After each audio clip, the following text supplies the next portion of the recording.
This is Rick Rule for Sprott Global Resource Investments. This is another in our series of thematic investment discussions.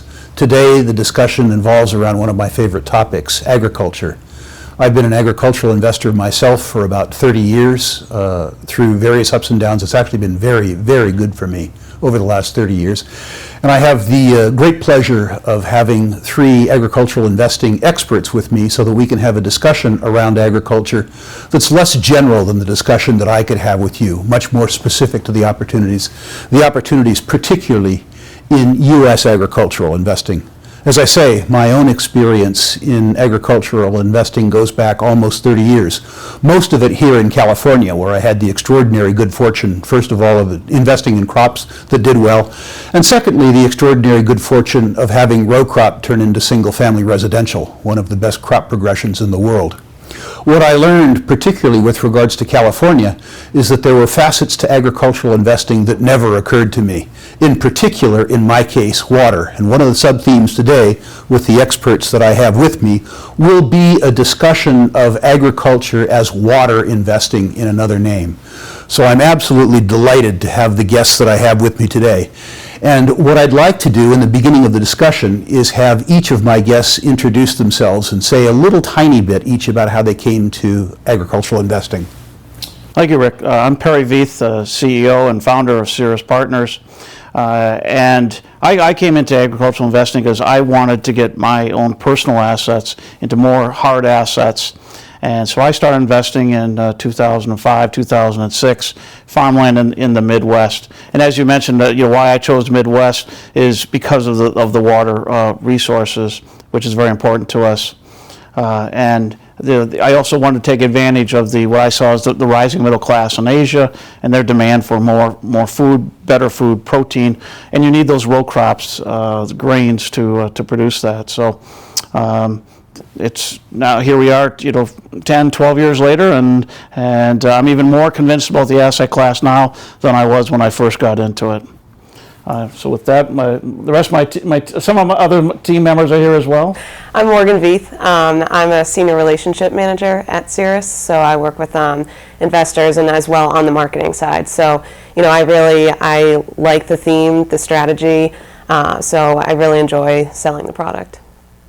And I'm Brandon Zick. I'm the head of acquisitions and portfolio management at Ceres Partners.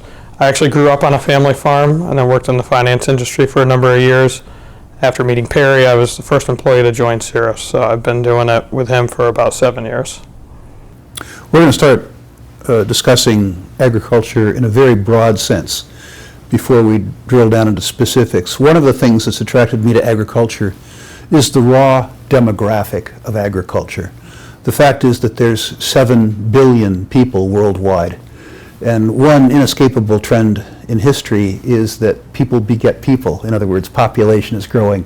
And at the same time that population grows, what we've seen for literally thousands of years over time is the ascent of man and people becoming richer. Could you begin by talking to me about the demographics of agriculture on a global basis? Sure. So, as you mentioned, the population continues to grow. We're at 7 billion now, going towards 9 billion. So there will continue to be demand for more food, more crops. The other thing that's happening is the rise of the middle class, especially in Asia. And as people get a little more wealth, they want not just more food, but they want better food, more protein in their diet. And it takes the grain stocks; those are the feed stocks to produce that. So. Beef, it takes about 7 pounds of grain to make a pound of beef. Pork is about 4.5 to 5 pounds. Poultry is a little more efficient at about 2.5 pounds. So there's a constant growing demand for more food, as well as the grain stocks that produce that.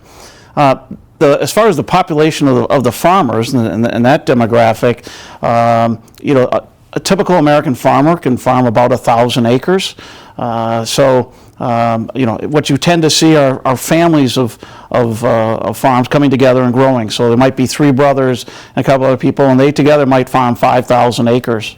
But what we also see is that they all want to grow. They want to spread out the fixed costs further, and so they want more land so they can continue to grow and become more cost effective and spread out their fixed costs. Drilling down into this demographic, one of the things that you find across materials has been that increases in income in the lowest part of the demographic, the bottom of the demographic pyramid, generate the greatest demand for resources.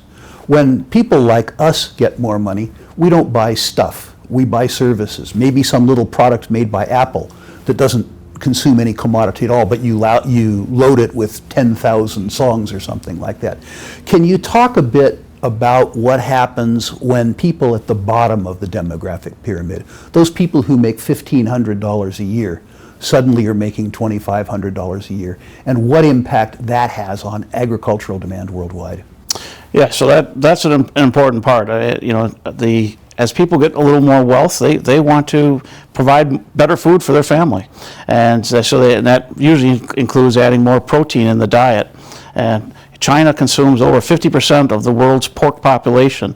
It takes 4.5 to 5 pounds of grain to produce that pound of pork. So we see increasing demand worldwide, because of the rising wealth and the rising middle class. One of the things that's impacted farm prices and crop prices in California has been urbanization. The fact that many places that used to grow crops, in fact, the land that you're sitting on today used to grow tomatoes. When you replace that with single-family residential and commercial, in fact, you take away productive capacity in agriculture. Is this something that we're seeing around the world, or is this uniquely a California phenomenon? Well, you're definitely seeing in the United States. In the United States, every year there's a declining number of acres as land is converted either to development, homes, as you mentioned, or other things. You see it globally as well, less so though in countries like South America, where they're converting woods over to pasture land. Interesting. Moving on from there, one of the things that we frequently hear as a criticism of global agriculture is the degradation of farmland. In the first instance, is this actually occurring? And in the second instance, if it is occurring, how much substitution can take place? In other words, how much marginal land in a place like Brazil can be converted to agriculture relative to how much land either is or is not being destroyed by improper farming practices? Sure. Well, let me start first. I don't have Brandon works with our local farmers a lot. What you want to address what we see with our land and our tenants? Certainly. Being a good steward of the land is really important to us. We try to work with farmers that are going to focus on that. Across the world, there are disparate farming practices. So what you tend to see is in the U.S., we're the low-cost producer. There's land that has been in production for a long time. So you tend to see more crop rotation, better fertilization, better maintenance of soils. Whereas in other parts of the world, to your point, Rick, in Brazil, there is land being converted over. It's a long tail from when it's being converted to when it can actually be farmed efficiently and effectively. And we believe over time, as farmers become more efficient, they're going to take better care of the land, but it's going to be in areas where they can maintain that efficiency, like in the U.S. and other large grain producers. You just said that the U.S. is the lowest cost producer in grain. And what I'm interested in now in sort of farming macro is U.S. versus foreign farming. You said as an example that in China, they're the world's greatest pork producer. Why wouldn't you grow the grain to feed the pigs in China? Isn't it cheaper to move corn from China to China than it is to move corn from Illinois to China? Well, they're the largest pork consumer, and so they love consuming our pork. There's a couple things that are going into that. So I mentioned how much grain it requires to make pork. Well, it takes water to make that grain. And as to your earlier comment, I tell people when we export our grain, we are exporting water. It takes about, corn likes on average an inch of rain a week. And if the growing season is 12 weeks, that means we're sending 12 inches of rain that we're exporting just in a different form, corn.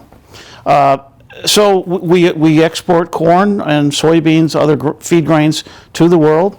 But we're also exporting the meat. So recently, in the past couple of years, China bought Smithfield Foods. That is so that they can have that pork production, feed it the grain that's grown here, and then export the meat to their people.